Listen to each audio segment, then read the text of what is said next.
One of the criticisms of the budget was that there was a notable lack of big major initiatives. Was this purposely a bread and butter back to basics budget, or were you just not in a fiscal position to do so? Oh, well, we certainly were mindful of the fact that having gone through COVID with quite significant spending to be able, to support us, businesses, our health system through that we needed to start moving back to more fiscally sustainable position.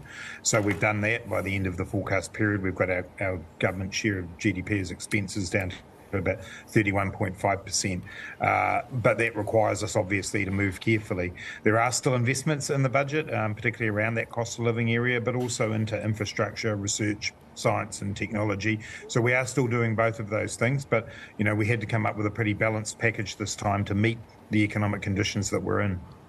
Talking of the economic conditions that you're in, you've also got an election coming up in October, which is expected to be quite tough and tight.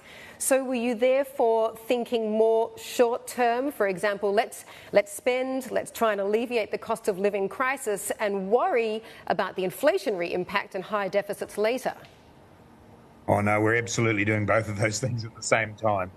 We've been pretty targeted in that cost of living support that we put out in this budget, particularly, as you noted, around young families and support for health costs and so on. But no, we very much had in mind to making sure that this budget contributed to inflation coming down. And what it does forecast is that we'll be back down to about 3.3% by the September quarter next year, and then 2.5% in 2025, which is inside the Reserve Bank's target band.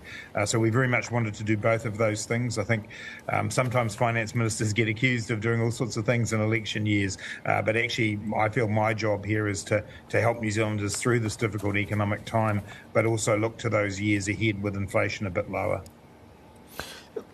Minister, can you give us a bit more colour on how this budget addresses the cost of living issue for New Zealanders while not stoking inflation that is running still at 6.7%? Yeah, look, we focused in this budget on the kind of easing the pressure of cost of living. So rather than, putting money into people's pockets through tax cuts or a direct transfer type payment, we've looked at the cost of early childhood education, which are a significant cost for many families, public transport, which will now be free for children and half price for people under the age of 25, making sure that we've removed the charge that you have for picking up prescription drugs. Those are things that we know can relieve a bit of immediate pressure, but aren't into that further stimulatory space that, for instance, untargeted tax cuts would be.